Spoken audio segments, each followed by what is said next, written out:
안녕하세요. 물리교사 이석영입니다. 오늘은 저번 시간에 이어서 물리수업 두 번째 수업을 시작하겠습니다. 저번 시간에 배웠던 걸 잠깐 복습하자면 저번 시간에 물리량에 대해서 우리가 이야기했었죠. 물리량에는 크게 두 가지로 나뉜다.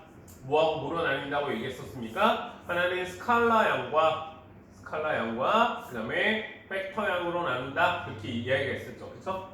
스칼라양은 뭐가 의미가 있는 양입니까? 스칼라양은 크기만 의미 있는 양을 우리가 스칼라양이다 그렇게 이야기를 했었고요. 예를 들면 뭐가 있었냐면 질량이라던가 시간이라던가 길이 이런 것들이 다 스칼라양이었습니다. 그 다음에 팩터량이라고 하는 것은 뭐냐면 크기도 물론 중요하지만 모두 의미를 갖는 거, 방향도 의미를 갖는 걸 우리가 팩터량이라고 이야기했었습니다. 그래서 우리가 팩터를 이야기했을 때 이 팩터 안에는 어떤 의미가 있다고 얘기했었습니까? 화살표의 의미가 있다고 얘기했었죠. 이 화살표는 방향뿐만 아니라 크기를 묘사하기에 아주 좋은 도구이기 때문에 팩터를 표현할 때 화살표를 하는 겁니다. 오늘 이야기를 계속 이야기할 겁니다.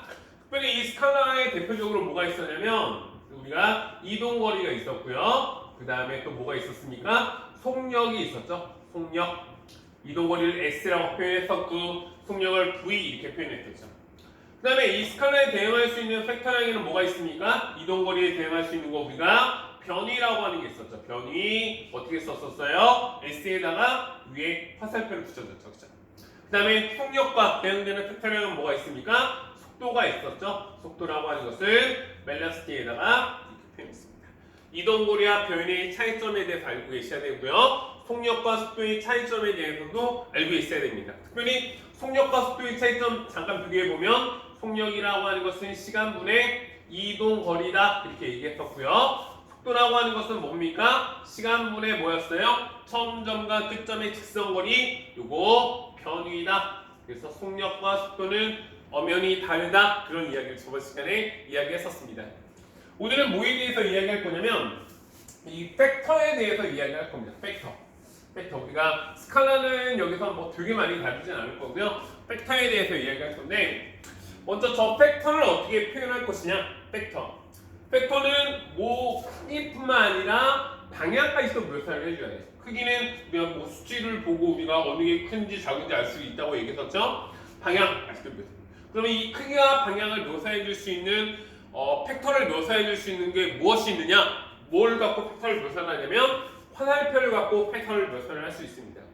예를 한번 들어볼게요. 이 팩터의 대표적인 게 한번 힘을 갖고 이 예를 한번 들어보겠습니다. 힘을 우리가 F 이렇게 표현했죠. 그렇죠? 어떤 물체가 있습니다. 금덩어리가 있어요. 이런 금덩어리가 있습니다. 금덩어리를 누가 이렇게 끌고 가는데 만약에 5N으로 오른쪽으로 끌고 간다. 그걸 어떻게 표현하냐면 이 팩터는 제가 화살표로 표현할 수 있다고 얘기했었죠. 그럼 예를 드는 겁니다. 그럼 5N 만약에 1cm를 1N을 가져간다면 5cm를 그리는 겁니다. 다시 말하면 여기가 크기를 얘기하는 거. 화살표의 길이가 크기를 얘기하는 거고 오른쪽으로 작용한다 그랬으니까 화살표의 방향을 오른쪽으로 표현하면 되겠죠. 그렇죠? 그러면 5N이 지금 오른쪽으로 작용하고 있구나. 이 화살표를 보면 알 수가 있어요. 예를 들어서 만약에 1N을 화살표의 길이로 1cm로 한다면 5cm의 화살표의 길이를 구하고 방향을 오른쪽으로 표현하면 되겠죠. 그 다음에 어떤 금덩어리가 있는데 위로 3N으로 어떤 애가 이 물체를 잡아당기고 있다? 그러면 요거 아까 5N일 때 5cm였으니까 3cm일 때는 몇 cm겠어요? 3cm짜리를 그리고 방향을 위로 표현해 주면 되겠죠. 그렇죠? 그래서 팩터는 앞으로 뭐로 표현을 하냐면 화살표로 표현을 한다. 요걸 오늘 수업의 이게 핵심입니다. 그래서 팩터의 합성과 비례에 대해서 얘기할 텐데 먼저 첫 번째로 팩터를 표현할 때 뭘로 표현한다? 화살표로 표현을 한다. 왜 화살표를 표현하냐면 화살표에는 크기와 방향을 다 묘사해 줄 수 있는 양들이 다 있죠. 그렇죠? 크기는 어떻게 묘사합니까? 화살표의 길이가 그 팩터의 크기가 되는 거고 길면 길수록 크기가 커진다고 표현할 수 있는 거고 방향은 화살표의 끝점 방향이 화살표의 팩터의 방향이다. 이렇게 묘사를 해줄 수 있는 겁니다. 그래서 화살표의 길이는 크기, 그 다음에 화살표의 방향은 방향, 크기와 방향이 있는 거 팩터를 이렇게 묘사해 주는 겁니다. 그래서 머릿속에 기억하셔야 됩니다. 팩터라고 하는 것은 화살표를 앞으로 표현하겠구나. 화살표의 길이가 길면 팩터의 크기, 다시 말해 힘을 예를 들었을 때 힘의 세기가 세지는 거구나. 화살표의 길이가 작으면 힘의 세기가 약한 거구나. 화살표의 방향이 곧 팩터의 방향이구나. 힘의 방향이구나. 이렇게 이해를 하면 될 것 같습니다. 제가 조금 이해하기 편하게 팩터의 대표적인 양 힘을 갖고 한번 이야기를 한번 해볼게요. 그래서 화살표의 길이가 길면 힘이 세지는 거구나. 화살표의 길이가 짧으면 힘이 약한 거구나. 화살표의 방향을 갖고 힘의 방향을 예측하면 되겠구나. 이렇게 이야기하면 될 것 같습니다. 그러면 이번에는 여기 제일 중요한 내용인데 이 팩터의 합과 차에 대해서 한번 이야기해 보겠습니다. 팩터의 합과 차는 뭘 의미하는 거냐면 팩터의 먼저 합부터 이야기를 한번 해볼게요. 팩터의 합, 팩터의 합, 팩터의 합. 팩터의 합이라고 하는 것은 항상 힘이 뭐 하나만 존재할 수는 없겠죠? 어떤 금덩어리가 있어. 이 금덩어리를 마비가 넣네. 금덩어리가 이렇게 있는데 두 명이 이걸 서로 가져가려고 그러는 두 명이 가져가려고 그러는데 한 학생은 오른쪽으로 이렇게 가져갑니다. 몇 뉴턴으로 힘이 센가 봐. 5뉴턴으로 잡아. 5뉴턴.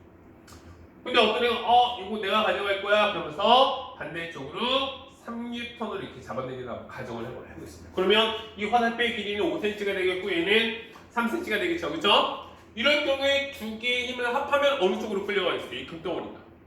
두 개의 팩터를 하나로 표현하는 거. 이것을 팩터의 합이라고 얘기하는데 이거는 어느 쪽으로 가겠어요? 당연히 힘이 센 쪽으로 가겠죠. 그렇죠? 그래서 오른쪽으로 몇 뉴턴? 2뉴턴으로 이렇게 되게 되는 거죠.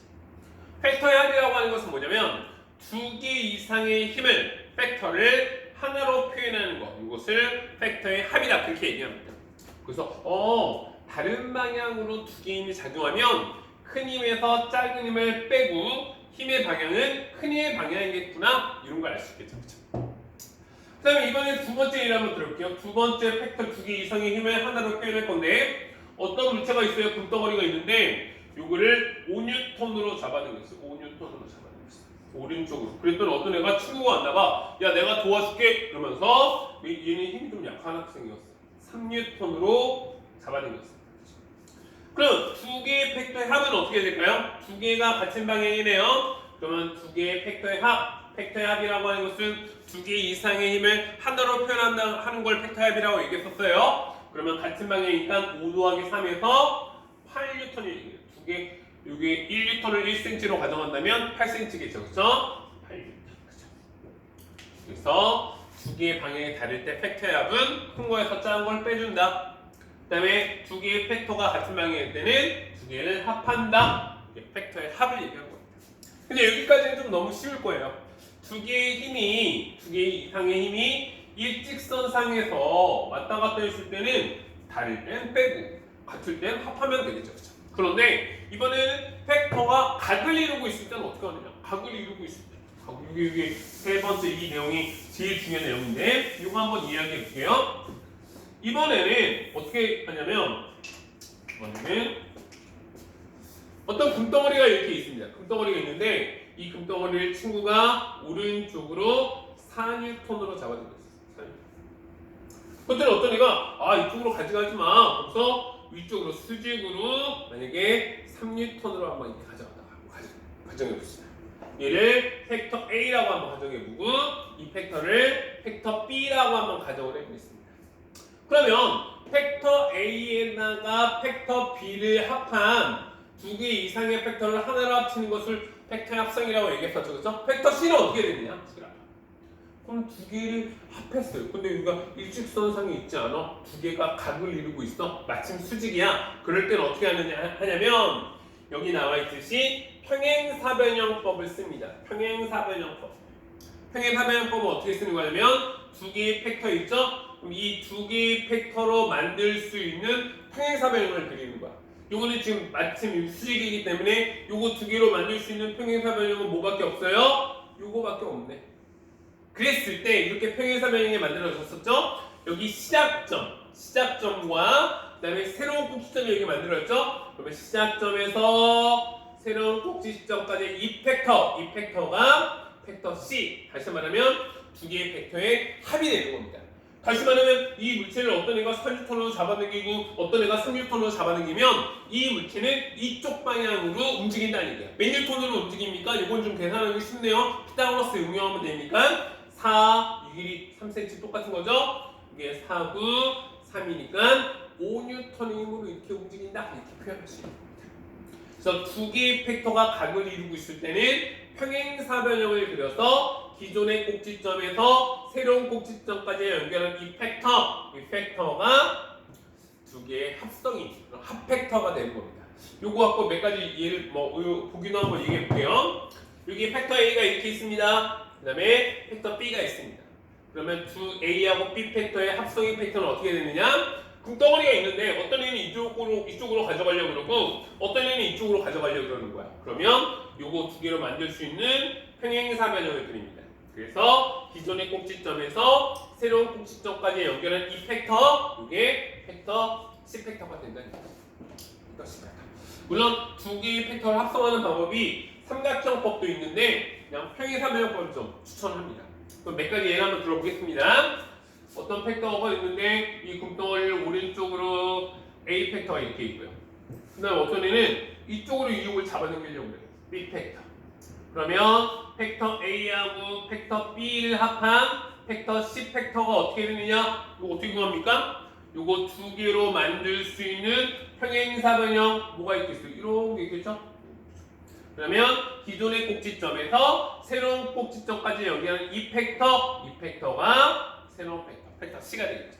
금덩어리가 있는데 한 애는 이쪽으로 잡아당기려고 그러고 한 애가 이쪽으로 잡아당기려고 그러면 이 물체는 이쪽으로 움직인다는 얘기죠. 그렇죠? 이 종류의 크기의 힘으로 움직인다는 얘기죠. 그렇죠? 물론 이 팩터의 합은 꼭 두 개의 팩터만 합할 필요까지는 없어요. 만약에 어떤 금덩어리가 있는데 어떤 애는 이걸 A 팩터 이쪽으로 잡아당기려고 어떤 애는 이쪽으로 잡아당기려고 어떤 애는 이쪽으로 잡아당기려고 가정한다고 합니다. 그러면 만약에 팩터 A에다가 팩터 B 더하기 팩터 C 요걸 합한 걸 팩터 D라고 가정한다면 어떻게 구할 수 있습니까? 먼저 팩터 A하고 팩터 B를 합한 이 팩터가 대충 이렇게 나오고 있죠. 그 다음에 얘랑 합한 이 세로 요걸 평행사변이 좀 예쁘게 못 그려졌는데 이 팩터가 팩터 D가 되는 겁니다. 요같이 팩터가 두 개 이상으로 됐을 때는 하나하나씩 두 개씩 짝을 지어서 평행사변형법을 이용해서 새로운 팩터를 만들면 됩니다. 그 다음에 팩터의 합만 있느냐? 팩터의 차도 있습니다. 이 팩터의 차. 이 팩터의 차에 대해서 한번 이야기해 보겠습니다. 팩터의 차는 두 개의 팩터를 빼는 걸 우리가 팩터의 차다 그렇게 얘기하는데 팩터의 차는 팩터의 합을 알고 있으면 그렇게 어렵지는 않습니다. 팩터의 차 예를 한번 들어보겠습니다. 여기 팩터 A가 있습니다. 팩터 A가 여기 B라고 적혀있는데 B라고 쓸까요? 그 다음에 여기 팩터 B가 있습니다. A가 있습니다. 그러면 팩터 A 마이너스 팩터 B를 한번 구해보겠습니다. 여기 한번 지워볼게요. 그러면 만약에 문제에서 팩터 A 마이너스 팩터 B를 구해봐라. 그러면 이걸 어떻게 구하느냐? 우리가 아까 더하기는 어떻게 했었어요? A 팩터하고 B 팩터를 평행사변형으로 만들었었죠? 그러면 이 마이너스를 어떻게 붙이면 되냐면 이거는 다시 말하면 팩터 A 그 다음에 더하기 마이너스 팩터 B 이렇게 표현할 수 있는 거죠. 아하, 팩터 A는 그대로 내려왔습니다. 팩터 B를 요거를 마이너스 안으로 들어가면 똑같은 개념이 되죠. 그러면 마이너스 팩터 B는 어떻게 구하느냐? 팩터에 마이너스 붙었다는 얘기는 요게 팩터 B라면 마이너스 팩터 B는 반대 방향을 얘기하는 거죠. 그렇죠? 수학에서의 플러스의 마이너스의 개념이 어떤 크다 작다의 개념이라면 물리에서의 플러스 마이너스의 개념은 방향을 의미하는 겁니다. 플러스가 일반적으로 오른쪽으로 얘기하자면 마이너스는 왼쪽 방향을 얘기하는 거예요. 그럼 요거 제가 바꿔봅니다. 요거는 마이너스였는데 요걸 팩터의 합으로 바꿀 수 있는 거죠. 이 마이너스를 얘가 B가 먹어버리면요. 그러면 이걸 다시 쓰면 팩터 A는 이렇게 있었고요. 마이너스 팩터 B는 어떻게 됩니까? 반대 방향이 되는 거죠. 이게 마이너스 팩터 B 이렇게 되는 거죠. 그러면 팩터 A하고 마이너스 팩터 B를 더한다고 얘기했었죠? 우리 팩터 더할 때 어떻게 썼었어요? 평행사변형법을 이용했었죠? 그래서 평행사변형 이렇게 그려서 이 팩터가 팩터 C가 되겠죠. 그래서 팩터의 마이너스는 이 마이너스를 뒤에 있는 팩터에다 집어넣어서 이 팩터의 반대 방향으로 그린 다음에 두 개의 팩터를 평행사변형법으로 계산하면 팩터의 차가 될 겁니다. 예, 오늘 여기까지 하겠습니다.